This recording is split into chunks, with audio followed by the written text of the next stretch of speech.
السلام عليكم، مرحبا بكم في قناة ليديليس دو فاضلة. ان شاء الله تكونوا كامل بخير وعلى خير.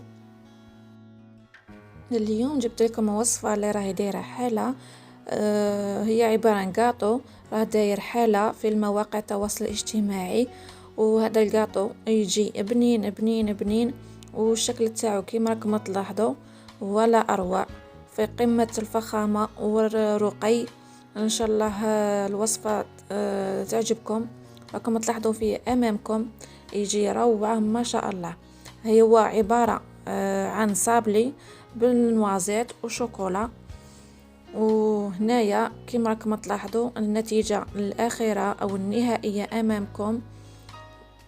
إن شاء الله تنال إعجابكم، ونفوتوا مع بعض الطريقة أو المقادير.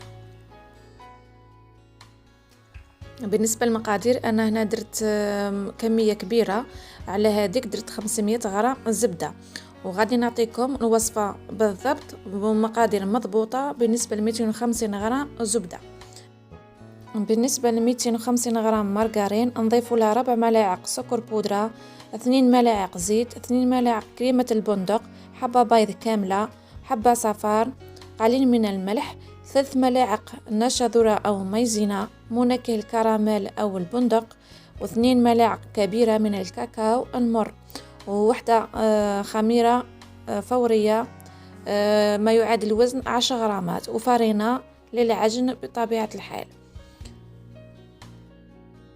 نبداو مع بعض في طريقة التحضير. هنايا في صحن كبير نضيفوا الكمية تاعنا تاع الزبدة او مارغرين. انا هنايا كما قلت لكم درت 500 غرام زبدة او مارغرين، ضاعفت كاع المقادير اللي راهي مكتوبة، ضاعفتهم باش نتحصل على كمية تكفيني وكبيرة ولحسب ماني محتاجة. فوالا كما شفتوا المكونات اللي راهم مكتوبين درت كل شيء بالضعف. درت 500 غرام هنايا زبدة ومارغرين، درت سكر، درت هنايا زوج صفار وزوج حبات بيض كاملين ورشة ملح. كما راكم تلاحظوا هنا الكمية راهي بالدوبل. درت 4 ملاعق زيت. هذه كريمة او نعم كريمة تاع البندق، تجي بنينه بزاف في لافارس تاعنا او في الكاطو تاعنا، جربوها تعطي بنا شباب بزاف. هاي متواجده في الاسواق تاعنا، هي عباره عن كريمه الطلي بذوق البندق. ضفت هنايا 4 ملاعق، بالطبع ضفت هنايا شويه منكه كراميل او بندق، هي من الاحسن كملوا كاع بالبندق. درت هنا قلت لكم غير ملعقه صغيره، وضفت هنايا رشه الملح.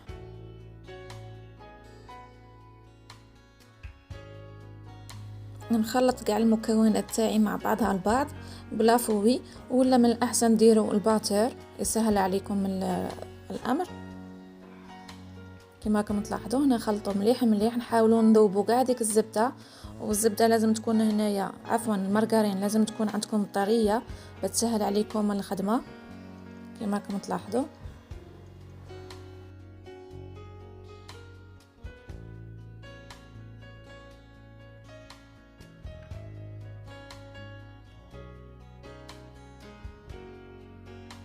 هنايا نبدا نضيف الكاكاو تاعي. الكاكاو هنايا من الاحسن يكون مر، ضفت هنايا حوالي 4 ملاعق كبيره مملوءه، وكما راكم تشوفوا بالطبع نصفوهم ولا نغربلوهم بان نحو كاع هذوك لي غريمون اللي يكونوا في لابودغ تاعنا تاع الكاكاو كما راكم تلاحظوا.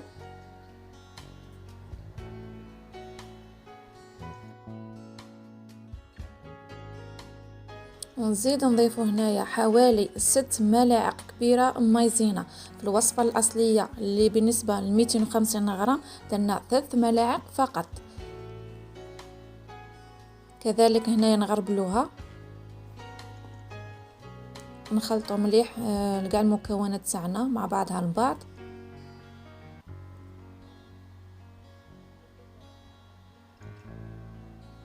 بالنسبة للخميرة هنايا نضيف انايا 2 عفوا هنايا نضيف هنايا 20 غرام خميرة فورية. في الوصفة الأصلية كما قلت لكم نضيفوا غير كيس واحد ما يعادل 10 غرامات.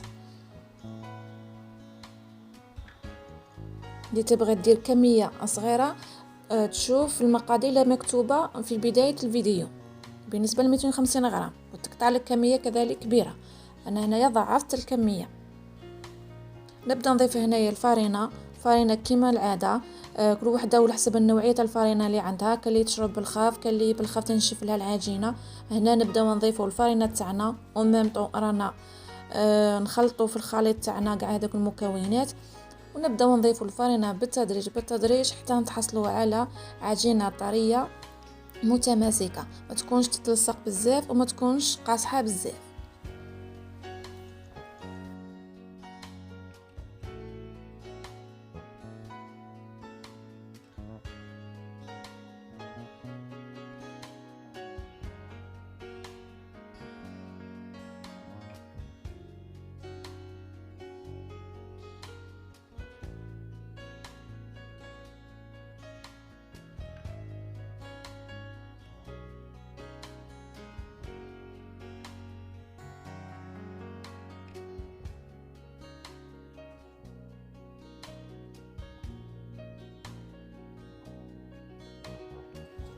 شوفوا هنايا النتيجة النهائية، تحصلت على عجينة طرية متماسكة.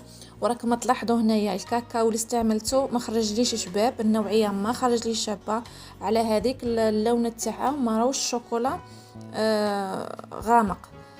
هنايا لازم تشرو لازم تشرو كاكاو من النوعية المليحة.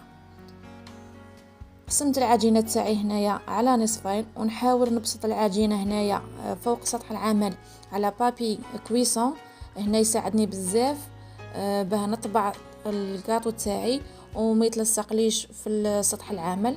راكم تلاحظوا يسهل عليك العملية وينحي عليك التعب. فوالا نبسطوا العجينه تاعنا كيما راكم تلاحظوا.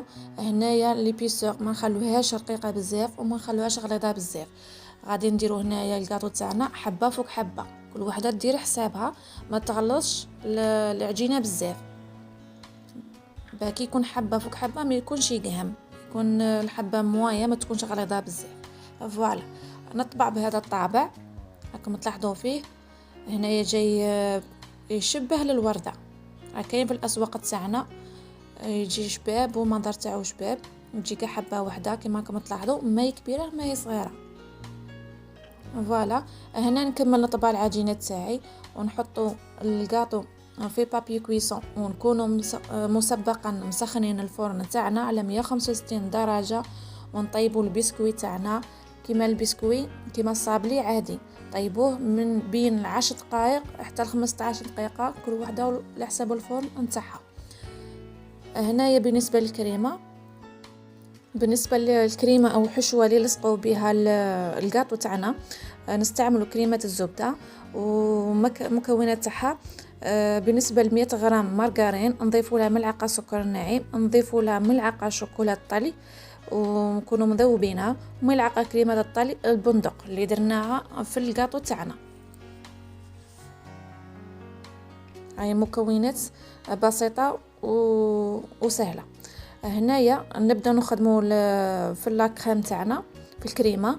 نضيفوا هنايا كما قلت لكم 100 غرام مارغرين، ضفت لها ملعقه سكر بودره، ونضيفوا لها هنايا كريمه البندق كريمه الطلي البندق، ونضيفوا لها هنايا الشوكولا الطلي نكونوا مذوبينها مسبقا، حوالي ملعقه كبيره مملوءه ولا 2 ملاعق صغار. نخلطوا كاع هذوك المكونات تاعنا مع بعضها البعض كما راكم تلاحظوا حتى نتحصلوا على كريمه الزبده بذوق الشوكولا والبندق. تجي هذه الكريمه بنينه بزاف في الكاطو تاعنا، وهي اللي تعطينا البنه ولا اروع كما راكم تلاحظوا. هنايا نديروا هذه لاكريم تاعنا اللي حضرناها في كيس حلواني في لابوش كما راكم تلاحظوا. وهنايا بالطبع بعد ما برد الكاطو تاعنا كما راكم تشوفوا، هنايا هذيك لاكريم نديروها غير على الحواف ونخلو في الوسط شويه فارغه. هذاك الوسط الفراغ اللي خليناه في الوسط هذا كنديرو فيه الكراميل او طوفيه كراميل. نكمل بنفس الطريقه حتى نكمل الكميه اللي راهي عندي كما تلاحظوا.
بعد ما كملت الكميه اللي راهي عندي بلا كريم والنيسلي كراميل او طوفيه كراميل، نجيبوا الحبه الثانيه كما راكم تلاحظوا ونديروها فوق حبه الاولى، حبه فوق حبه كما راكم تلاحظوا، ونخلوها ينشف قليلا لو طون لي نحضروا الشوكولا تاعنا كلاصاج.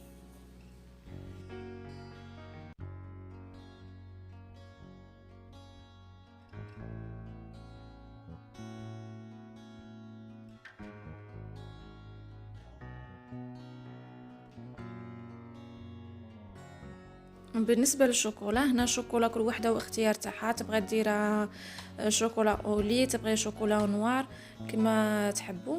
هنايا بالنسبه للشوكولا ذوبتها على حمام مائي وبان ماغي، وضفت لها هنايا ملعقه زيت تعطينا هذاك لابغيونس وشويه ماء.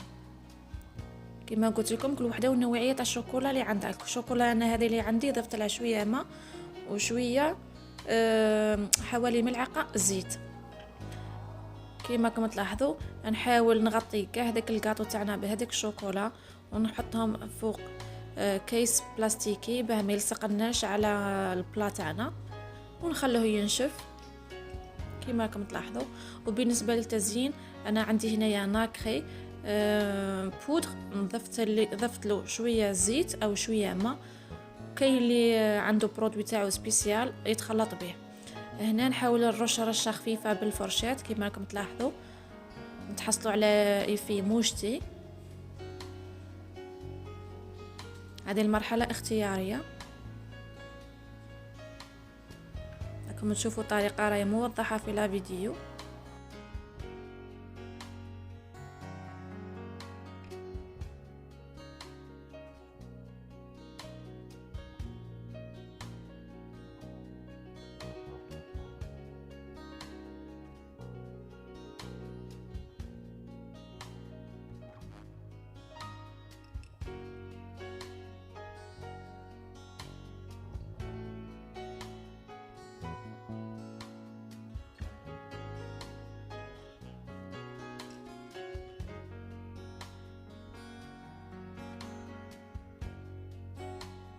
وبالنسبه للمرحله الاخيره هنايا عندي لي غوزاس مخدومين بالشوكولا في هذوك الليمون اللي راهم يتباعوا برا في الاسواق تاعنا، حضرتهم. وكاين اللي يتباعوا واجدين لي غوزاس هكا او شوكولا، حضرتهم بالشوكولا ودرت لهم شويه بغيون ونحاول نرفد بالوحده بعد ما نشفوا لي في الثلاجه.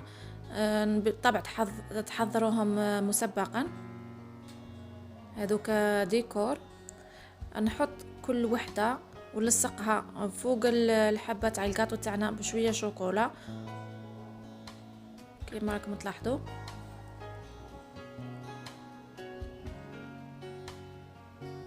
راكم تشوفوا النتيجه امامكم ولا اروع، يجي منظر شباب. وهذا هو الكاطو راه داير طوندونس هذا العام وداير حالة في مواقع التواصل الاجتماعي. حوست على الوصفة بالضبط، حضرتها معكم وتقاسمت معكم الوصفة كذلك. ان شاء الله تنال اعجابكم، وما تنسوش تجربوه، يجي بنين بنين بزاف بذوق الشوكولا والبندق ولا اروع بكريمة الزبدة، يجي بنين بنين بزاف. ان شاء الله ينال اعجابكم وجربوها وتكتبوا لي كومنتير تعطوني الراي تاعكم. تنسوش تبارطاجوا هذه الوصفه مع احبابكم وحباباتكم، وما تنسوش دعموا لي القناه تاعي، والى وصفه اخرى ان شاء الله.